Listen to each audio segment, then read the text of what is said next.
mga bossing ko. Happy Thursday po, no?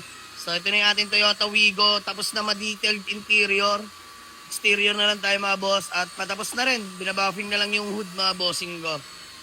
All in all goods na to, mga bossing ko. Linis lang naman ginawa natin. So, ito. Buffing lang tayo. Tanggalin natin mga acid rain, no, mga bossing ko. So, ang ganda na yan. So, sa mga nagre-request sa akin ng interior, pasilip ko sa inyo, mga. So, yan yung interior natin, mga bossing ko. Fresh interior yan, mga bossing ko. Ayan, aray ko po. So, stock head unit. Automatic transmission, mga bossing ko. Ganda pa ng dashboard. First owner to. Kompleto manual booklet yan, mga boss. Nandito lahat. Original ORCR. Tapos naparehistro ko na rin ngayon. Makukuha na natin mamaya yung rehistro na ito, mga boss.